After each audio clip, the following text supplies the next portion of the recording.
Hi madam. ಇವಾಗ ಮುದ್ದು ABCD ಹೇಳ್ತಾಳಂತೆ, ಕೇಳೋಣ ನಾವು. ಮಕ್ಕಳು ಎಷ್ಟೇ ಓದಿದ್ರು ಏನು ಹೇಳ್ತಾರಲ್ಲ, ಮುಸ್ರೆ ತೊಳೆಯೋದು ತಪ್ಪಲ್ಲ ಅಂತಾರಲ್ಲ, ಅದು 100%. ಹಾಗಾಗಿ ಮಕ್ಕಳಿಗೆ ನಾನು ಯಾರು ತಾಯಂದ್ರೆ ಇರ್ತಾರೆ ಅಂಥವ್ರಿಗೆ ಸಜೆಷನ್ನ ಕೊಡ್ತೀನಿ. ನಿಮ್ಮ ಫೇವ್ರೇಟ್ ಬಾಳೆಹಣ್ಣು ಇನ್ಸು ಇರುತ್ತೆ, ಹಾಗಾಗಿ ತಾಯಿ ಹಾಲನ್ನ ಕಂಪಲ್ಸರಿ ಹಾಲು 6 ತಿಂಗಳವರೆಗೂ ಕೊಡಿ. ಹಾಯ್, ಹಲೋ, ನಮಸ್ತೆ, welcome back to Pavitra YouTube channel. ನಮ್ದಿನ್ನೇನು ಕೆಲಸ ಹೇಳಿ, ಹೆಣ್ಮಕ್ಳಿಗೆ ಅಡುಗೆ ಮನೆಯೇ ನಮ್ಮ ಒಂದು ಬೆಡ್ರೂಮ್ ಥರ. ಬೆಳಗ್ಗೆ ಎದ್ದು ಕಾಫಿ ಮಾಡು, ಟೀ ಮಾಡು, ಮತ್ತು ಅಡುಗೆ ಮಾಡು, ತಿಂಡಿ ಮಾಡು, ಮಕ್ಳಿಗೆ ತಿನ್ನಿಸು, ಮಕ್ಳಿಗೆ ಡೈಪರ್ ಚೇಂಜ್ ಮಾಡು, ಮತ್ತೆ ರೊಟೀನ್, ಮತ್ತೆ ಅದನ್ನೇ ಸಂಜೆ ಕಾಫಿ ಮಾಡು, ಟೀ ಮಾಡು, ರೆಸ್ಟ್ ಅನ್ನೋದೇ ಇಲ್ಲ ಹೆಣ್ಮಕ್ಳಿಗೆ. ಇದೇ ನಮ್ಮ ಬೆಡ್ರೂಮ್ ಆಗಿದೆ. ಯಾವಾಗಲೂ ನಾನು ಈ ಬೆಡ್ರೂಮಲ್ಲೇ ಇರ್ತೀನಿ. ಡ್ಯೂಟಿ ಮುಗಿಸ್ಕೊಬಂದ್ರು ನಮ್ಮ ಬೆಡ್ರೂಮ್ ಇದೇನೆ. ಮಕ್ಳಿಗೆ ಮಾಡ್ತಾನೆ ಇರ್ಬೇಕು ಬಂದಮೇಲೆನೂ. ಏನಂತ ಅಂದರೆ, ಹೆಣ್ಮಕ್ಳು ಎಷ್ಟೇ ಓದಿದ್ರು ಏನು ಹೇಳ್ತಾರಲ್ಲ, ಮುಸ್ರೆ ತೊಳೆಯೋದು ತಪ್ಪಲ್ಲ ಅಂತಾರಲ್ಲ, ಅದು 100% ಸತ್ಯ. ಅದು ಹೆಣ್ಮಕ್ಳದ್ದು ರೊಟೀನು, ಎಲ್ಲರದು, ಪ್ರತಿಯೊಬ್ಬರದು ಹೆಣ್ಮಕ್ಳು ರೊಟೀನ್ ಅದೇನೆ. ಗಂಡಸ್ರದ್ದು ಹೊರಗಡೆಯಿಂದ ಕೆಲಸ ಮಾಡಬೇಕು. ಸೊ ನಾವು ಅವ್ರ ಬಗ್ಗೆನೂ ಏನೂ ಹೇಳೋಕ್ಕಾಗಲ್ಲ. ಅವರಿಂದನೇ ಎಷ್ಟೋ ಜನಗಳ ಮನೆ ಬೆಳೀತಾ ಇದೆ. ಈಗ ಹೆಣ್ಮಕ್ಳು ಕೆಲ್ಸಕ್ಕೆ ಹೋಗ್ತಾರೆ ಅಂದರೆ ಹೊರಗಡೆನೂ ಮಾಡಬೇಕು, ಪ್ಲಸ್ ಮನೆಯಲ್ಲೂ ಮಾಡಬೇಕು. ಮನೇಲಿ ತುಂಬ ಜನ ಇತ್ತಂದರೆ ಏನು ಕಷ್ಟ ಅಂತ ಅನಿಸಲ್ಲ.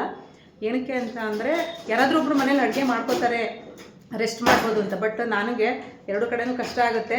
ಈ ಕಡೆ ಬಂದು ನನ್ನ ಮುದ್ದೂ ನೋಡ್ಕೋಬೇಕು, ನಮ್ಮ ದೊಡ್ಡವನೇನೋ ಅವನೊಂದು ಕೆಲಸ. ಇಲ್ಲಿ ನೋಡಿ, ಚಾರ್ಜ್ ಹಾಕಿರೋದನ್ನ ಮೊಬೈಲ್ ಬಂದುಬಿಟ್ಟು ನೋಡೋದು. ಮೊಬೈಲ್ ನೋಡ್ತಾರ ಮಕ್ಕಳು. ವರ್ಕ್ ಫ್ರಮ್ ಹೋಮ್ ಇರೋದ್ರಿಂದ ಅವರು ಇವನು ನೋಡಿಕೊಂಡು ಅವ್ರದ್ದು ವರ್ಕ್ ಮಾಡಿಕೊಂಡು ಮೇಂಟೈನ್ ಮಾಡ್ಕೊಂಡು ಹೋಗ್ತಿದ್ದಾರೆ. ಇಲ್ಲಾಂದ್ರೆ ನನಗೂ ತುಂಬಾ ಕಷ್ಟ ಆಗ್ತಿತ್ತು. ಕಡೆ ಪೂರ್ತಿ ಹೋಗಿತ್ತು. ಇಲ್ಲಿ ನೋಡ್ತಾ ಇರ್ಬೋದು, ಇವಾಗ ವೆಲ್ಡಿಂಗ್ ಮಾಡಿಸಿದ್ದಾರೆ ನಮ್ಮ ಮನೆಯವರು. ವೆಲ್ಡಿಂಗ್ ಮಾಡಿಸ್ಬಿಟ್ಟು ತಂದು ಕೊಟ್ಟಿದ್ದಾರೆ. ನಮ್ಮ ಮುದ್ದು ಏನು ಮಾಡ್ತಾನೆ ಅಂತಂದರೆ ಏನು ಬಿಡೋದಿಲ್ಲ, ಎಲ್ಲನೂ ಮುರಿದಾಕ್ತಾನೆ. ಇವಾಗ ಈ ಸೈಕಲ್ ಮುರಿದಾಕಿದ್ದು ಇವನೇ. ಸುಳ್ಳು ಹೇಳ್ದ, ಮುದ್ದು ಮುರಿದಾಕ್ತಾ ಅಂತ. ಇವನೇ ಕೂತ್ಕೊಂಡು ಇಲ್ಲಿ ಪೂರ್ತಿ ಕಟ್ಟಾಗಿದೆ. ಅಷ್ಟು ಶಕ್ತಿ ಇದೆಯಾ ಅವನಿಗೆ? ಆ ಚಿಕ್ಕವನಿಗೆ ಅಷ್ಟು ಶಕ್ತಿ ಇಲ್ಲ. ಇಷ್ಟು ಓಡಿಸಿದ್ರೆ ಸಾಕು ಅವನಿಗೆ.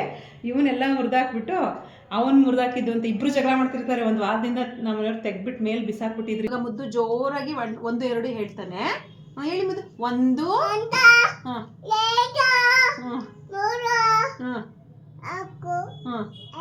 ಜೋರಾಗಿ. 6 ಆದ್ಮೇಲೆ 7 8 ವಾವ್, ಗುಡ್ ಬಾಯ್. ಎಲ್ಲ ಎಗರಿಸಿ 9 ಡೈರೆಕ್ಟ್ 9ಕ್ಕೆ ಹೋಗಿ ಮುಗಿಸ್ಬಿಟ್ಟ. ABCD ಹೇಳ್ತಾರಂತೆ, ಕೇಳೋಣ. ಎಲ್ಲರೂ ಅಲ್ಲಿ ಬೇಬಿ ನೋಡ್ತಾ ಇರ್ತಾರೆ. ಎಲ್ಲರೂ ನೋಡ್ತಿರ್ತಾರೆ. ಹಾಯ್ ಮಾಡಿ ಎಲ್ಲರಿಗೂ. ಅಲ್ಲಿ ಹಾಯ್ ಮಾಡಿ, ಹಾಯ್ ಹೇಳಿ. ಇವಾಗ ಮುದ್ದು ABCD ಹೇಳ್ತಾಳಂತೆ, ಕೇಳೋಣ ನಾವು.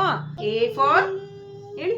A for very good. B for C for D for E for ಎಲಿಷಂಟ್ ಅಂತೆ.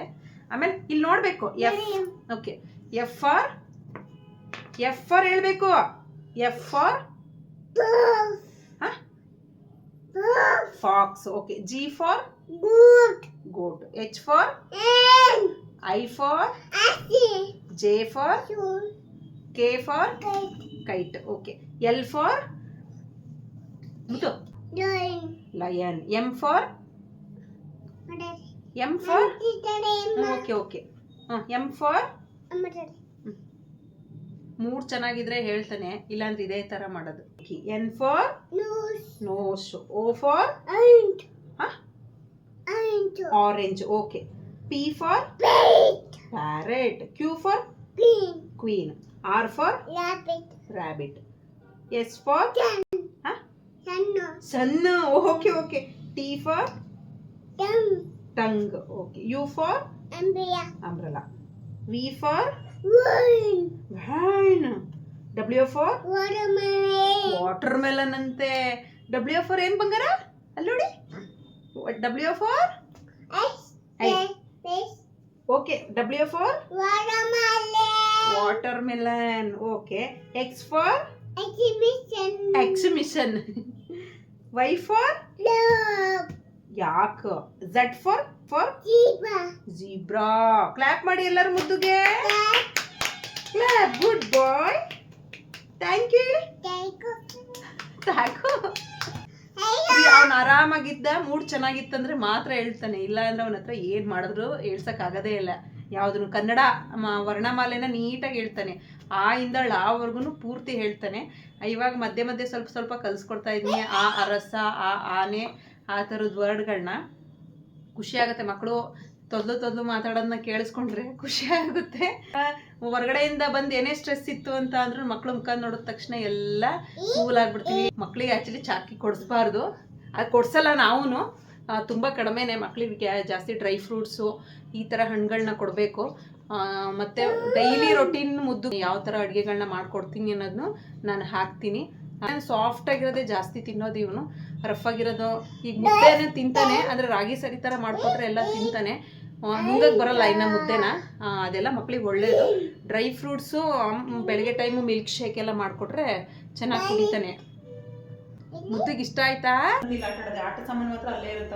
ಅವನ ಜೊತೆ, ನನ್ನ ಮಗನ ಜೊತೆ ಆಟ ಆಡಬೇಕು. ಬೇರೆ ಹಣ್ಣುಗಳೆಲ್ಲ ಅಷ್ಟಕ್ಕಷ್ಟೇ. ಎಲ್ಲರೂ ಬಾಳೆಹಣ್ಣು ಕಾಣಿಸಿದ್ರೆ ಸಾಕು, ಅದು ಪುಟ್ಬಾಳೆ ಮಾತ್ರ ಕೊಡೋದು, ಏಲಕ್ಕಿ ಬಾಳೆ ಅಂತಾರಲ್ಲ ಅದನ್ನು ಮಾತ್ರ ಕೊಡೋದು. ಮಕ್ಕಳಿಗೆ ಪಚ್ಚಬ ಕಟ್ಬಿಡುತ್ತೆ ಒಳಗಡೆ, ಕಫ ಕಟ್ಟಿದಾಗ ತುಂಬ ಉಸಿರಾಟಕ್ಕೆಲ್ಲ ಪ್ರಾಬ್ಲಮ್ ಆಗಿಬಿಡುತ್ತೆ ಮಕ್ಕಳಿಗೆ. ಖುಷಿಯಿಂದ ಒಂದು ತಿಂತಾರೆ. ತಿನ್ನಿಸ್ಲೇಬೇಕು ಅಂತ ಇದ್ದರೆ ಅದನ್ನು ಹಬೆನಲ್ಲಿ ಸ್ಟೀಮ್ ಮಾಡಿಬಿಟ್ಟು ಮಕ್ಕಳಿಗೆ ಪಚ್ಚಬಾಳೆಹಣ್ಣ ಕೊಡ್ಬೋದು. ಅಂದರೆ ಟಾಯ್ಲೆಟ್ ಎಲ್ಲ ನೀಟಾಗಿ ಕ್ಲೀನಾಗಿ ಮೋಷನ್ ಎಲ್ಲ ಪಾಸ್ ಆಗುತ್ತೆ ನೀಟಾಗಿ. ಸೊ ಹಾಗಾಗಿ ಮಕ್ಕಳಿಗೆ ನಾನು ಯಾರು ತಾಯಂದಿರು ಇರ್ತಾರೆ ಅಂಥವ್ರಿಗೆ ಸಜೆಷನ್ನ ಕೊಡ್ತೀನಿ.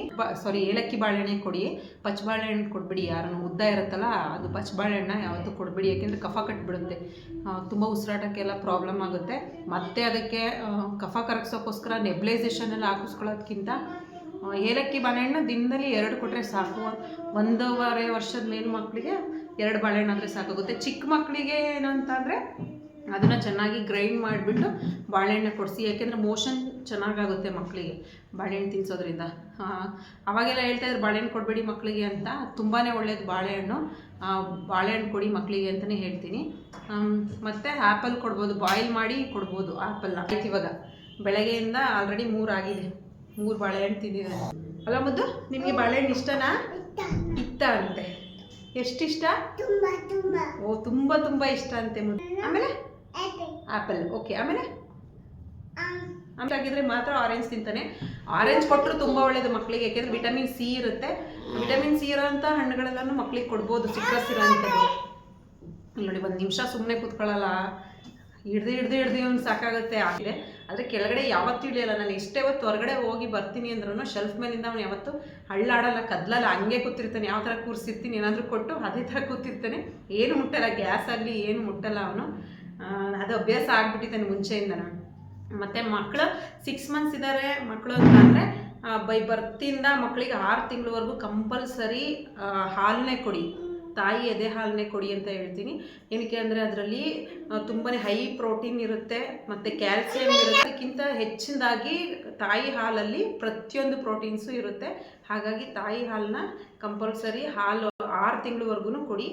ಆಮೇಲೆ 6 ತಿಂಗಳಾದಮೇಲೆ ಮತ್ತೆ ಡೆಲಿವರಿ ಆದಮೇಲೆ ತಾಯಿಗೆ ನೀವು ಏನಿರ್ತೀರ PNC ಆದಮೇಲೆ, ಇವಾಗ ಡೆಲಿವರಿ ಆದಮೇಲೆ ಕ್ಯಾಲ್ಸಿಯಂ ಐರನ್ ಮಾತ್ರೆನ ನೀವು 3 ತಿಂಗಳ ತನಕ ಕಂಪಲ್ಸರಿ ತೊಗೊಳ್ಳೇಬೇಕು ಪ್ರೆಗ್ನೆಂಟ್ಗಳು. ಡೆಲಿವರಿ ಆದಮೇಲೆ ಏನು ಕಂಟಿನ್ಯೂ ಮಾಡಿರ್ತೀರಾ 3 ತಿಂಗಳಿಂದ ನೀವು ಕ್ಯಾಲ್ಸಿಯಂ ಐರನ್ ತೊಗೋತಾ ಇರ್ತೀರಾ, ಅದನ್ನು ಡೆಲಿವರಿ ಆದಮೇಲೂ ಕೂಡ ತೊಗೋಬೇಕಾಗುತ್ತೆ. ಏಕೆಂದರೆ ನಿಶಕ್ತಿಯಾಗಿರ್ತೀರ, ಏರ್ ಫಾಲ್ ಆಗ್ತಾ ಇರುತ್ತೆ, ನಿಮಗೆ ಶಕ್ತಿನೇ ಇರಲ್ಲ. ಮತ್ತು ಐರನ್ ತೊಗೊಳೋಬೇಕು. ಐರನ್ ಟ್ಯಾಬ್ಲೆಟ್ ತೊಗೊಳೋದ್ರಿಂದ ಬ್ಲೀಡಿಂಗ್ ಇಂಪ್ರೂವ್ಮೆಂಟ್ ಬ್ಲಡ್ ಇಂಪ್ರೂವ್ಮೆಂಟ್ ಆಗುತ್ತೆ. ಸೊ ಅದನ್ನು ಯಾವತ್ತೂ ಮರಿಬೇಡಿ. ಪ್ರತಿಯೊಬ್ಬರಿಗೂ ನಾನು ಹೇಳೋದಿದ್ದೀನಿ. ಒಂದು ಚಿಕ್ಕ ಏನು ಸಲಹೆ ಅಂತನಾದರೂ ಅಂದ್ಕೊಳ್ಳಿ, ಟಿಪ್ಸ್ ಅಂತನಾದರೂ ಅಂದ್ಕೊಳ್ಳಿ, ಇದನ್ನು ಕಂಪಲ್ಸರಿ ತೊಗೊಳ್ಳೇಬೇಕು. ಐರನ್ ಕ್ಯಾಲ್ಸಿಯಂ ಮಾತ್ರೆ ಒಂದು 3 ತಿಂಗಳು, ಜಾಸ್ತಿ ತೊಗೊಂಡ್ರೆ ಏನು ಪ್ರಾಬ್ಲಮ್ ಇಲ್ಲ, ಅದು ತುಂಬಾ ಒಳ್ಳೆಯದು, ತೊಗೊಳ್ಳಿ. ಅದಾದಮೇಲೆ ಕಂಪಲ್ಸರಿ ಮಗುಗೆ 2 ಅವರ್ಸ್ಗೊಂದ್ಸಲ ನೀವು ಹಾಲು ಕೊಡಲೇಬೇಕಾಗತ್ತೆ. 2 ಅವರ್ಗೂ ಮಗು ಮಲಗಿದೆ ಅಂತ ನೀವು ಮಲ್ಕೊಳಕ್ಕೆ ಹೋಗ್ಬೇಡಿ. ಮಗು ಮಲಗಿದ್ರೂ ಹೇಳಿಸಿ ಹಾಲು ಕುಡಿಸ್ಬಿಟ್ಟೆ ಮಲಗಿಸಿ. ಒಂದು 3 ಮಂತ್ಸ್ 4 ಮಂತ್ಸ್ವರೆಗೂ ನೈಟೆಲ್ಲ ನಿದ್ದೆ ಕೊಡೋಲ್ಲ ಮಕ್ಕಳು, ಏನು ಮಾಡೋಕ್ಕಾಗಲ್ಲ. ಅದು ಎಲ್ಲರಿಗೂ ಹಂಗೇನೆ. ಅದು ತಾಯಿ ಆದವಳಿಗೆ ಅದು ಕಂಪಲ್ಸರಿ, ಅದು ಅನುಸರಿಸ್ಬೇಕಾಗಿದ್ದ ನಿಯಮ ಅಂತಲೇ ಹೇಳ್ಬೋದು. ಮತ್ತು ಇನ್ನೊಂದು ಬಂದು ತಾಯಿನೂ ಚೆನ್ನಾಗಿ ತಿನ್ನಬೇಕು, ಅಮ್ಮ ಆದವಳು ಸಹ ಚೆನ್ನಾಗಿ ತಿನ್ನಬೇಕು, ನೀರು ಕುಡಿಬೇಕು. ಈಗ ಅಜ್ಜಿ ಎಲ್ಲ ಹೇಳ್ತಿರ್ತಾರೆ ನೀರು ಜಾಸ್ತಿ ಕುಡಿಬಾರ್ದು, ಹಾಲು ನೀರು ಥರ ಬರುತ್ತೆ ಅಂತ. ಆ ಥರ ಎಲ್ಲ ಏನಿಲ್ಲ, ನೀರು ಕುಡಿದಷ್ಟು ತುಂಬಾ ಒಳ್ಳೆಯದು. ಮಗುಗೂ ಅಷ್ಟೇ, ಏನೂ ಆಗಲ್ಲ ನೀರು ಕುಡಿಯೋದ್ರಿಂದ. ಪ್ರತಿಯೊಂದೂ ಊಟ ಮಾಡಿ ಅಂತಲೇ ಎಲ್ಲರೂ ಹೇಳೋದು, ಡಾಕ್ಟರ್ಸು ಅಷ್ಟೇ ಹೇಳೋದು. ಎಲ್ಲದೂ ಊಟ ಕೊಡಿ, ಯಾವುದೂ ರಿಸ್ಟ್ರಿಕ್ಟ್ ಮಾಡಿಬಿಡಿ, ಅದು ಕೊಡಬೇಡಿ ಇದು ಕೊಡಬೇಡಿ ಅಂತ. ಆದರೆ ಮನೇಲಿ ಮಾತ್ರ ದೊಡ್ಡವರು ಹಿರಿಯವರು ಇದ್ದವ್ರು ಮಾತ್ರ ಅದು ಕೊಡಬೇಡ ಇದು ಕೊಡಬೇಡ ಅಂತ ಹೇಳ್ತಿರ್ತಾರೆ. ನನಗೂ ಸಿಸೇರಿಯನ್ ಆದಾಗ ನನಗೆ ತಲೆ ಸುತ್ತೆ ಬಂದು ಬಿದ್ದೋಗಿದ್ದೆ ಒಂದು ಸಲ. ಏನಕ್ಕೆ ಅಂತ ಅಂದರೆ ಏನಾಯಿತು, ಏನಿಗೆ ಅಂದರೆ ಡೆಲಿವರಿ ಆದಮೇಲೆ ನನಗೆ ಹಿಮೋಗ್ಲೋಬಿನ್ ತುಂಬಾ ಕಡಿಮೆ ಆಯಿತು. ಆಮೇಲೆ ಡಾಕ್ಟ್ರು ಎಲ್ಲ ತಿನ್ನೋಕೊಡಿ ಅಂತಂದ್ರೆ ನಮ್ಮಮ್ಮ ಏನೂ ಕೊಡ್ತಾ ಇರಲಿಲ್ಲ. ಹಾಗಾಗಿ ಒಂದಿನ ತಲೆ ಸುತ್ತಿನೇ ಬಿದ್ದುಬಿಟ್ಟಿದೆ. ಅದಾದಮೇಲೆ ಡಾಕ್ಟ್ರಿಗೆ ಫೋನ್ ಮಾಡಿ ಕೇಳಿದ್ದಕ್ಕೆಲ್ಲ ಪ್ರತಿಯೊಂದು ಕೊಡಿ, ಪ್ರತಿಯೊಂದನ್ನು ತಿನ್ನಲಿ ಅಂತ ಅಂದಮೇಲೆ ನಮ್ಮಮ್ಮ ಕೊಡೋಕ್ಕೆ ಸ್ಟಾರ್ಟ್ ಮಾಡಿದ್ದು. ನೀರನ್ನೂ ಜಾಸ್ತಿ ಕೊಡ್ತಾ ಇರಲಿಲ್ಲ ಕುಡಿಯೋಕ್ಕೆ. ಹೇಳ್ತಾರೆ ಹಿರಿಯೋರು, ಇಲ್ಲ ಅಂತಲ್ಲ, ಆಗಿನ ಕಾಲದ ಫುಡ್ ಆ ಥರ ಇತ್ತು. ಬಟ್ ಈಗಿನ ಕಾಲದೆಲ್ಲ ಕೆಮಿಕಲ್ ಫುಡ್ ಆಗಿರೋದ್ರಿಂದ ಏನೂ ಮಾಡೋಕ್ಕಾಗಲ್ಲ, ತಗೊಳ್ಳೇಬೇಕಾಗತ್ತೆ. ಮತ್ತು ಇನ್ನೊಂದು ಬಂದು ಮಕ್ಕಳು ಅಳ್ತವೆ ಅಂತ ತುಂಬ ಜನ ಹೇಳ್ತಿರ್ತಾರೆ. ತುಂಬ ಅಳ್ತವೆ, ಕಿರಿಕ್ ಮಾಡ್ತಿರ್ತವೆ, ನೈಟ್ ನಿದ್ದೆ ಕೊಡೋಲ್ಲ, ಈ ಥರ ಎಲ್ಲ ಇತ್ತಂದರೆ ಇವಾಗ ನಾವು ಏನು ಅಂದರೆ ಗ್ರೇಪ್ ವಾಟರ್ ಅಂತ ತಂದು ಹಾಕ್ಬಿಡ್ತೀವಿ. ಅದೆಲ್ಲ ಹಾಕಬಾರ್ದು. ಅದು ಹೊಟ್ಟೆ ನಾವು ಅದರಲ್ಲಿ ಆಲ್ಕೋಹಾಲ್ ಕಂಟೆಂಟ್ ಇರೋದ್ರಿಂದ ಸುಮ್ಮನೆ ಕುಡಿದ್ಬಿಟ್ಟು ಮಲ್ಕೋತಾವೆ ಅಷ್ಟೇ. ಆದರೆ ಇನ್ನೊಂದು ದಿನ ಅದೇ ಥರ ಪ್ರಾಬ್ಲಮ್ಸ್ ಆಗುತ್ತೆ. ಗ್ರೇಪ್ ವಾಟರ್ ಅದೇನು ಕೊಡಬಾರ್ದು ಮಕ್ಕಳಿಗೆ. ನಾರ್ಮಲಾಗಿ ನೀವೇನು ಫುಡ್ ತಿಂತೀರಾ ಮಗುಗೂ ಅದೇ ಥರ ಹಾಲಿನ ರೂಪದಲ್ಲಿ ಹೋಗುತ್ತೆ ಅದು. ಇನ್ನೊಂದು ಬಂದು 6 ಮಂತ್ಸ್ ಆದಮೇಲೆ ಮಕ್ಕಳಿಗೆ ಸಾಲಿಡ್ ಐಟಮ್ಸ್ ಥರ ಕೊಡ್ಬೋದು. ಇವಾಗ ರಾಗಿ ಸರಿ ಆಗಿರ್ಬೋದು, ಹಸುವಿನ ಹಾಲು ಕೊಡೋದಾಗಿರ್ಬೋದು, ಈ ಥರ ಸ್ವಲ್ಪನೇ ಅಭ್ಯಾಸ ಮಾಡ್ಕೊಂಬನ್ನಿ. ಅಭ್ಯಾಸ ಮಾಡ್ತಾಯಿದ್ರೆ ಮಕ್ಕಳಿಗೂ ರೂಢಿ ಆಗಿಬಿಡುತ್ತೆ. ಮತ್ತು ಒಂದು 8 ತಿಂಗಳು 9 ತಿಂಗಳು ಹತ್ರ ಆದಮೇಲೆ ಸ್ವಲ್ಪ ರೈಸ್ನ ಬಾಯ್ಲ್ ಮಾಡಿ ಚೆನ್ನಾಗಿ ಮ್ಯಾಶ್ ಮಾಡಿಬಿಟ್ಟು ತಿನ್ನಿಸ್ತಾ ಬರ್ಬೋದು. ಮೊಟ್ಟೆನೂ ಸಹ ಕೊಡ್ಬೋದು. ಚೆನ್ನಾಗಿ ಬಾಯ್ಲ್ ಮಾಡಿರೋ ಮೊಟ್ಟೆನ ಚೆನ್ನಾಗಿ ತುರಿದ್ಬಿಟ್ಟು ಅದನ್ನು ಸಹ ಮಕ್ಕಳಿಗೆ ಕೊಡ್ಬೋದು. ಭಂಡಾರ ಅದೆಲ್ಲ ಜಾಸ್ತಿ ಕೊಡೋಕೆ ಹೋಗ್ಬಿಡಿ, ಗಂಟ್ಲಿಗೆ ಸಿಗಾಕೊಂಡ್ಬಿಡುತ್ತೆ. ಹಾಲು ಚೆನ್ನಾಗಿ ಕುಡಿಸಿ ಅಂತಲೇ ಹೇಳ್ತೀನಿ. ಇವಾಗ 6 ಮಂತ್ ಮಕ್ಕಳಿರುತ್ತಲ್ಲ, ಆ 6 ಮಂತ್ಸ್ ಮಕ್ಕಳಿಗೆ ಒಂದು ಯಾವಾಗಲೂ ಲಿಕ್ವಿಡ್ ಇರೋಂಥ ಐಟಮ್ಸೇ ಕೊಡಬೇಕು. ಯಾಕೆಂದರೆ ಮಕ್ಕಳಿಗೆ ನುಂಗೋಕ್ಕಾಗಲ್ಲ, ನುಂಗೋ ಕೆಪಾಸಿಟಿ ಇರಲ್ಲ ಇನ್ನೂ, ಬರೀ ಲಿಕ್ವಿಡ್ ಥರ ಐಟಮ್ಸ್ನೇ ಕೊಡಿ. ಅದಾದಮೇಲೆ ಸ್ವಲ್ಪ ಮಕ್ಕಳು ಬೆಳೀತಾ ರಾಗಿ ಸರಿ ಅನ್ನೋದು ಮಾಡಿಕೊಡಿ. ರಾಗಿ ಸರಿ ಅಂದರೆ ಮೊಳಕೆ ಕಟ್ಟಿದ ರಾಗಿನಲ್ಲಿ ಚೆನ್ನಾಗಿ ತೊಳೆದ್ಬಿಟ್ಟು ಮೊಳಕೆ ಕಟ್ಟಿಬಿಟ್ಟು ಅದಕ್ಕೆ ಪ್ರತಿಯೊಂದು ಕಾಳುಗಳನ್ನ ಹಾಕಿಬಿಟ್ಟು ಡ್ರೈ ಫ್ರೂಟ್ಸ್ ಹಾಕಿ ಅದನ್ನು ಮಿಲ್ ಮಾಡಿ ಇಡ್ಸ್ಕೊಂಡು ಒಂದೊಂದು ಸ್ಪೂನೇ ಸಾಕು. 1 ಸ್ಪೂನ್ ಇಲ್ಲ ಅರ್ಧ ಸ್ಪೂನು, ಅವ್ರು ಯಾವ ಥರ ತಿಂತಾರೆ ಅದ್ರ ಮೇಲೆ ನೀವು ಒಂದೊಂದು ದಿನ ಚೇಂಜ್ ಮಾಡ್ಕೋಬೇಕಾಗುತ್ತೆ. ಮುದ್ದು ಕಿತಾಪತಿ ಏನು ಮಾಡೋಕ್ಕೂ ಬಿಡಲ್ಲ. ಒಂದು 5 ನಿಮಿಷ ಮಾತಾಡ್ತಿದ್ರೆ ಬಂದ್ಬಿಟ್ಟು ಕ್ಯಾಮ್ರಾ ಅಲ್ಲಾಡ್ಸೋದು, ಇಲ್ಲ ಸ್ಟ್ಯಾಂಡ್ ಅಲ್ಲಾಡ್ಸೋದು, ಈ ಥರ ಎಲ್ಲ ಮಾಡ್ತಾ ಇರ್ತಾನೆ. ಇವನು ಇಲ್ಲಿ ತೋರಿಸ್ತಾ ಇದ್ದಾನಂತೆ, ಏನೋ ನೋಡಿ ಏನೋ ಬರೆದಿದ್ದಾನಂತೆ. ಏನು ಮುದ್ದೋದು, ಏನದು ಬರಿತಿದ್ದಾರಂತೆ ಏನೋ. ಲಿಕ್ವಿಡ್ ಐಟಮ್ಸೇ ಆದಷ್ಟು ಕೊಡಿ. ರಾಗಿ ಸರಿ ಒಂದು ಅರ್ಧ ಸ್ಪೂನಿಂದ ಸ್ಟಾರ್ಟ್ ಮಾಡಿ, ಆಮೇಲೆ ತಿಂತಾ ಇದ್ದಾರೆ ಅಂದರೆ 1 ಸ್ಪೂನು 2 ಸ್ಪೂನು ಆ ಥರ ಸ್ಟಾರ್ಟ್ ಮಾಡಿ. ಮತ್ತು ಇನ್ನೊಂದು ಬಂದು ತರಕಾರಿಗಳನ್ನ ಕೊಡಿ. ತರಕಾರಿಗಳನ್ನ ಇವಾಗ 9 ತಿಂಗಳಾದಮೇಲೆ ಸ್ವಲ್ಪ ಅವ್ರಿಗೆ ಹಲ್ಗಳು ಬರೋಕ್ಕೆ ಸ್ಟಾರ್ಟ್ ಆಗುತ್ತೆ. ಅವಾಗ ಬಾಯ್ಲ್ ಮಾಡಿರೋಂಥ ತರಕಾರಿನ ಕೊಡಿ. ಕ್ಯಾರೆಟು, ಬೀನ್ಸು, ಏನೇನು ತರ್ತೀರ, ಆಲೂಗಡ್ಡೆನೂ ಒಳ್ಳೆಯದು. ಗ್ಯಾಸ್ಟ್ರಿಕ್ ಏನಾಗಲ್ಲ ಆಲೂಗಡ್ಡೆಯಿಂದ, ಅದ್ರಲ್ಲಿ ಪೊಟ್ಯಾಷಿಯಮ್ ಅಂಶ ಇರುತ್ತೆ, ಅದನ್ನು ತುಂಬಾ ಒಳ್ಳೆಯದು ಗ್ಯಾಸ್ಟ್ರಿಕ್ಗೆ. ಕ್ಯಾರೆಟ್ ಕೊಡಿ. ಕ್ಯಾರೆಟ್ ಪ್ಯೂರಿ ಮಾಡಿಬಿಟ್ಟು ಚೆನ್ನಾಗಿ ಹಬೆಯಲ್ಲಿ ಬೇಯಿಸ್ಬಿಟ್ಟು ಅದನ್ನು ಪ್ಯೂರಿ ಮಾಡಿಬಿಟ್ಟು ಇಲ್ಲ ಮ್ಯಾಶ್ ಮಾಡಿಬಿಟ್ಟು ತಿನ್ನಿಸಿ ಮಕ್ಕಳಿಗೆ, ತುಂಬ ಒಳ್ಳೆಯದು. ಕ್ಯಾರೆಟು, ಬೀಟ್ರೂಟು, ಬೀನ್ಸು ಎಲ್ಲನೂ ಅಷ್ಟೇ. ಪ್ರತಿಯೊಂದು ತರಕಾರಿನೂ ಕೊಡ್ತಾ ಬನ್ನಿ. ಬೆಳಗ್ಗೆಯಿಂದ ಸಂಜೆ ತನಕ ಒಂದೊಂದು 3 ಅವರ್ಸ್ಗೆ ಒಂದ್ಸಲ ಏನಾದರೂ ಮಕ್ಕಳಿಗೆ ಲಿಕ್ವಿಡ್ ಕೊಡಿ, ನೀರು ಕೊಡಿ. 9 ಮಂತ್ಸ್ ಆದಮೇಲೆ ಆಮೇಲೆ ಡ್ರೈ ಫ್ರೂಟ್ಸ್ದು ನೈಟ್ ನೆನೆಸ್ಬಿಟ್ಟು ಬೆಳಗ್ಗೆ ಎದ್ದು ಈಗ 2 ಬಾದಾಮಿ ಒಂದೊಂದು ನೀವು ಕಲ್ಲಲ್ಲಿ ಇದನ್ನು ಮಾಡಿ ಉಜ್ಜಿಬಿಟ್ಟು ಮಕ್ಕಳಿಗೆ ತಿನ್ನಿಸ್ತಾ ಬನ್ನಿ. ತುಂಬ ಒಳ್ಳೆಯದು ಬಾದಾಮಿ. ನೆನಪಿನ ಶಕ್ತಿ ಜಾಸ್ತಿ ಆಗುತ್ತೆ ಮಕ್ಕಳಿಗೆ. ನಮ್ಮ ಮುದುಗು ನಾನು ಚಿಕ್ಕದ್ರಿಂದ ಅದೇ ಥರ ಮಾಡಿದ್ದು. ಪ್ರತಿದಿನವೂ 6 ಮಂತ್ಸ್ ಆದಮೇಲೆ ನಾನು ಒಂದೊಂದು ಡ್ರೈ ಫ್ರೂಟ್ಸ್ ಒಂದೊಂದು ನೆನೆಸಿಡ್ತಾ ಇದ್ದೆ ರಾತ್ರಿ ಟೈಮು. ಬಾದಾಮಿನ ಅದನ್ನು ಚೆನ್ನಾಗಿ ಉಜ್ಜಿಬಿಟ್ಟು ಕಲ್ಲಲ್ಲಿ ಅದನ್ನ ತಿನ್ನಿಸ್ತಾ ಇದ್ದೆ, ಚೆನ್ನಾಗಿ ತಿಂತಾಯಿದ್ದೆ. ಮತ್ತು ವಾಲ್ನಟ್ ಅಂತನೋ ಅದೂ ಅಷ್ಟೇ, ಅದು ಕಹಿ ಇರುತ್ತೆ ಸ್ವಲ್ಪ, ಮಕ್ಕಳು ತಿನ್ನೋಕೆ ಹಿಂದೆ ಮುಂದೆ ನೋಡ್ತಾರೆ. ಅದ್ರ ಬದಲು ನೀವೇನು ಮಾಡಿ, ನೆನೆಸ್ಬಿಟ್ಟು ರಾತ್ರಿ 1-2 ಗೋಡಂಬಿ, 1-2 ಬಾದಾಮಿ, ಡ್ರೈ ಫ್ರೂಟ್ಸ್ ಇದು ವಾಲ್ನಟ್ಟು, ಇದನ್ನೆಲ್ಲ ಸೇರಿಸ್ಬಿಟ್ಟು ಖರ್ಜೂರ ಸ್ವಲ್ಪ ಸ್ವೀಟ್ ಇರುತ್ತೆ, ಅದಕ್ಕೆ ಖರ್ಜೂರ ದ್ರಾಕ್ಷಿ ಹಾಕಿಬಿಟ್ಟು ನೆನೆಸಿಟ್ಬಿಟ್ಟು ಬೆಳಗ್ಗೆ ಒಂದು ಅದಕ್ಕೆ ಅರ್ಧ ಬಾಳೆಹಣ್ಣು ಹಾಕಿಬಿಟ್ಟು ಚೆನ್ನಾಗಿ ರುಬ್ಬಿಬಿಟ್ಟು ಮಕ್ಳಿಗೆ ಗಟ್ಟಿ ಥರನೇ ಮಾಡಿಬಿಟ್ಟು ತಿನ್ನಿಸ್ತಾ ಇರಿ. ತುಂಬಾ ಒಳ್ಳೆಯದು. ತಿನ್ನಲ್ಲ ಹಾಗೆ ಅಂತ ಅನ್ನೋರು ಆ ಥರ ತಿನ್ನಿಸ್ಬೋದು. ಒಂದು 9 ತಿಂಗಳು ಆದಮೇಲೆ ಅನ್ನ ರೈಸ್ನ ಅಭ್ಯಾಸ ಮಾಡಿಸಿ, ಚೆನ್ನಾಗಿ ಮ್ಯಾಶ್ ಮಾಡಿರೋ ರೈಸ್ನ ಅಭ್ಯಾಸ ಮಾಡಿಸಿ ಹಾಲು ಹಾಕಿ ಅಂತ ಅಂದ್ಬಿಟ್ಟು ನಾನೇನು ಮಾಡ್ತಿದ್ದೆ, ಹಾಲನ್ನು ಮತ್ತು ಮೊಸರನ್ನ ಅಭ್ಯಾಸ ಮಾಡಿಸ್ತಿದ್ದೆ. ಏನು ಮಾಡಿದ್ರೂ ತಿಂತಾ ಇರಲಿಲ್ಲ ಅವನು. ಆದರೆ ಮಟನ್ ಏನಾದರೂ ಇತ್ತಂದರೆ ಅದ್ರ ಸೂಪನ್ನ ತೆಗೆದುಬಿಟ್ಟು ಸೂಪಲ್ಲಿ ರೈಸ್ನ ಚೆನ್ನಾಗಿ ಮ್ಯಾಶ್ ಮಾಡಿಬಿಟ್ಟು ತಿನ್ನಿಸ್ತಾ ಇದ್ದೆ. ಆವಾಗಿಂದ ಸ್ವಲ್ಪ ಅಭ್ಯಾಸ ಆದ. ನಾವು ಇವನು ನಿಜ ಬ್ರಾಹ್ಮಣರಾಗ್ತಾನೆ ಅಂತ ಅಂದ್ಕೊಂಡಿದ್ವಿ. ಯಾಕೆಂದರೆ ನಾನ್ ವೆಜ್ಜಿಂದ ಏನೂ ಮುಟ್ತಾ ಇರಲಿಲ್ಲ, ಅವ್ನು ಖಾರದ ಐಟಮ್ಸ್ ಏನೂ ಮುಟ್ತಿರ್ಲಿಲ್ಲ. ಯಾರ ಮನೆಗೆ ಬಂದ್ರೂ ಸಹ ಯಾರ ಹತ್ರನೂ ಹೋಗ್ತಾ ಇರಲಿಲ್ಲ. ನಾನು ಆಗಬೇಕಾಗಿತ್ತಿಲ್ಲ, ನನ್ನ ಹಸ್ಬೆಂಡ್ ಆಗಬೇಕಾಗಿತ್ತು, ಇಬ್ಬರಲ್ಲೊಬ್ಬರು ಅವನ ಹತ್ರ ಇರಲೇಬೇಕು. ಊರಿಗೆ ಹೋದ್ರು ಅಷ್ಟೇ, ಊರಿಗೆ ಹೋದ್ರಂತೂ ಒಬ್ಬರ ಹತ್ರನೂ ಹೋಗ್ತಿರಲಿಲ್ಲ, ಅವ್ರ ಅಪ್ಪನೇ ಇರಬೇಕಾಗಿತ್ತು ಜೊತೆಗೆ. ನಮ್ಮಮ್ಮ ಬೈಯೋರು ನಮ್ಮ ಹತ್ರ ಯಾವಾಗಲೂ ಬೈತಾ ಇರೋರು, ಅವ್ನಿಗೆ ಎದಕ್ಕೆ ಕರ್ಕೊಂಬಂದೆ ಇಲ್ಲಿಗೆ ಅಂತ. ಇವರು ಸ್ವಲ್ಪ ಹೊಂದ್ಕೊಳ್ಳಿ ಹೊರಗಡೆ ಅಂತ ರಜೆಗಳಲ್ಲಿ ಕರ್ಕೊಂಡು ಹೋಯ್ತಂದ್ರೆ ಯಾರ ಜೊತೆನೂ ಹೋಗ್ತಿರ್ಲಿಲ್ಲ ಅಂತ ಮನೇಲಿ. ಕರ್ಕೊಂಡೋಗೋನು ಅವ್ರ ನೇಚರ್ ಅಕ್ಕಪಕ್ಕ ಇರೋರು ಎಲ್ಲ ನೇಚರ್ ಚೆನ್ನಾಗಿರಬೇಕು. ಅದನ್ನ ನೋಡಿಕೊಂಡೇ ಮಕ್ಕಳು ಕಲಿತವೆ. ಮತ್ತು ಹೊಂದಾಣಿಕೆ ಜಾಸ್ತಿ ಇರಬೇಕು, ಜನಗಳ ಜೊತೆ ಬೆರೆಯೋಕ್ಕೆ ಬಿಡ್ಬೇಕು ನಾವು. ಈಗ ನಾವು ಹೊರಗಡೆ ಹೋದ್ರೆ ಏನಾಗುತ್ತೆ, ಅದು ಮುಟ್ಟಿದ್ರೆ ಇದು ಮುಟ್ಟಿದ್ರೆ ಅದಾಗುತ್ತೆ ಇದಾಗುತ್ತೆ ಆ ಥರ ಎಲ್ಲ ಥಿಂಕ್ ಮಾಡೋಕ್ಕೆ ಹೋದರೆ ತುಂಬ ಕಷ್ಟ ಆಗುತ್ತೆ. ಇವಾಗ ಮಣ್ಣನ್ನು ಮುಟ್ಟೋಕ್ಕೆ ಬಿಡಲ್ಲ ನಾವು. ಮುಂಚೆ ಮಣ್ಣಲ್ಲೇ ಆಟ ಆಡ್ತಿದ್ರು, ಚೆನ್ನಾಗೇ ಇದ್ರು ಮಕ್ಕಳು. ಇವಾಗ ಮಣ್ಣು ಮುಟ್ಟಿದ್ರೆ ಇನ್ಫೆಕ್ಷನ್ ಆಗುತ್ತೆ, ಅದು ಮುಟ್ಟಿದ್ರೆ ಇನ್ಫೆಕ್ಷನ್ ಆಗುತ್ತೆ ಅನ್ನೋದೆಲ್ಲ ಮಾಡ್ತೀವಿ. ಯಾಕೆಂದರೆ ಈಗಿನ ಫುಡ್ಡೇ ಆ ಥರ ಇದೆ, ಏನೂ ಮಾಡೋಕ್ಕಾಗಲ್ಲ. ಅಷ್ಟು ಸ್ಟ್ರೆಂತ್ ಇಲ್ಲ ಮಕ್ಕಳು, ಬರೀ ತಿನ್ನೋಕ್ಕೋಸ್ಕರ ಅಷ್ಟೇ ನಾವೆಲ್ಲರೂ ಮಕ್ಕಳಂತಲೇ ಎಲ್ಲರೂ ಅಷ್ಟೇ ಬದುಕ್ತಾ ಇರೋದು. ನಮ್ಮ ಬಾಡಿಯಲ್ಲಿ ಏನೂ ಇಲ್ಲ, ಯಾರ ಬಾಡಿಯಲ್ಲಿ ಏನೂ ಇಲ್ಲ. ಅದಕ್ಕೋಸ್ಕರ ಮಕ್ಕಳನ್ನ ಹೊರಗಡೆ ಬೆಳೆಯೋಕ್ಕೂ ಬಿಡಬೇಕು. ಪ್ರತಿದಿನ ಸ್ವಲ್ಪನಾದರೂ ಖಾರ ಅಭ್ಯಾಸ ಮಾಡಿಸಿ. ನಾನು ಏನು ಕೇಳ್ತೀನಿ ಅಂದರೆ ನಮ್ಮದು ಖಾರನೇ ಅಭ್ಯಾಸ ಮಾಡಿಸ್ತಿಲ್ಲ. ಈಗ ಒಂದು 2 ಮಂತ್ಸಿಂದ ಅಷ್ಟೇ ಸ್ಟಾರ್ಟ್ ಮಾಡಿರೋದವನು. ನಾನ್ ವೆಜ್ ತಿನ್ನೋಕ್ಕಾಗಲಿ ಮೊಟ್ಟೆ ತಿನ್ನೋಕ್ಕೆ ಅಭ್ಯಾಸ ಮಾಡಿಸಿದ್ದೆ. ಯಾಕೆಂದರೆ ನಾನು ಬಾಯ್ಲ್ ಮಾಡಿ ತುರಿದ್ಬಿಟ್ಟು ತಿನ್ನಿಸ್ತಾ ಇದ್ದೆ ಅವನಿಗೆ, ಅದು ಚೆನ್ನಾಗಿ ಅಭ್ಯಾಸ ಆಗಿತ್ತು ಅವನಿಗೆ.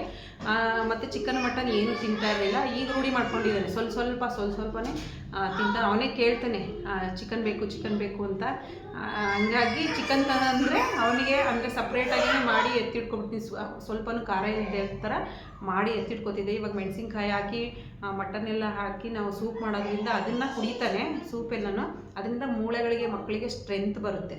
ಹಾಗಾಗಿ ಸೂಪನ್ನ ಕುಡಿಸಿ, ತಾಯಿಗೂ ಅಷ್ಟೇ ಸೂಪನ್ನ ಚೆನ್ನಾಗಿ ಕೊಡಿ. ಪ್ರತಿಯೊಂದು ಯಾವುದೇ ಚಿಕನ್ನು ಮಟನ್ನು ಅಂತ ಏನು ಇದು ಮಾಡೋಕ್ಕೆ ಹೋಗಬೇಡಿ, ಪ್ರತಿಯೊಂದು ತಿನ್ನಿ. ಎಲ್ಲದರಲ್ಲೂ ಪ್ರೋಟೀನ್ ಇರುತ್ತೆ. ಮೊಟ್ಟೆನೂ ಅಷ್ಟೇ ತಿನ್ನಿ, ಮೊಟ್ಟೆಯ ಭಂಡಾರ ತಿನ್ನಬೇಡಿ ಅಂತ ಹೇಳ್ತಾರೆ. ಎಲ್ಲನೂ ತಿನ್ನಿ, ಎಲ್ಲದರಲ್ಲೂ ಪ್ರೋಟೀನ್ ಇದ್ದೇ ಇರುತ್ತೆ. ಮತ್ತು ನೀರು ಚೆನ್ನಾಗಿ ಕುಡೀರಿ. ಪ್ರತಿಯೊಬ್ಬರಿಗೂ ಹೇಳೋದಷ್ಟೇ, ಬಾಣಂತಿಯರಿಗೆ ನೀರು ಚೆನ್ನಾಗಿ ಕುಡೀರಿ. ಪ್ಲಸ್ ಮಕ್ಕಳಿಗೂ ನೀವು ಎಷ್ಟು ಚೆನ್ನಾಗಿ ಊಟ ಮಾಡ್ತೀರಾ, ನಿಮ್ಮ ಮಗುಗೆ ಅದೇ ಪ್ರೋಟೀನ್ ಎದೆ ಹಾಲು ರೂಪದಲ್ಲಿ ಹೋಗುತ್ತೆ ಮಕ್ಕಳಿಗೆ. ಸೊ ನೀಟಾಗಿ ನೀವು ಕ್ಲೀನಾಗಿರಿ, ಮಗುನೂ ಕ್ಲೀನಾಗಿ ಇಟ್ಕೊಳ್ಳಿ. ಇಷ್ಟ ಆಗಿದ್ರೆ ಲೈಕ್ ಮಾಡಿ, ಶೇರ್ ಮಾಡಿ, ಹಾಗೆಯೇ ನನ್ನ ಚಾನಲ್ನ ಸಬ್ಸ್ಕ್ರೈಬ್ ಮಾಡಿ. ಶೇರ್ ಮಾಡೋದ್ರಿಂದ ತುಂಬ ಜನಕ್ಕೆ ಇನ್ಫಾರ್ಮೇಷನ್ ಸಿಕ್ತಾಗುತ್ತೆ. ನನ್ನ ಮಾಡಿ, ಹಾಗೆಯೇ ಕಮೆಂಟ್ ಮಾಡಿ. ನಿಮ್ಗೆ ಏನೇ ಡೌಟ್ಸ್ ಇದ್ದರೂ ಕಮೆಂಟ್ ಬಾಕ್ಸಲ್ಲಿ ನನಗೆ ಹಾಕಿ, ಅದ್ರ ಬಗ್ಗೆನೇ ನಾನು ವೀಡಿಯೋ ಮಾಡ್ತೀನಿ. Thank you for watching Pavitra YouTube channel.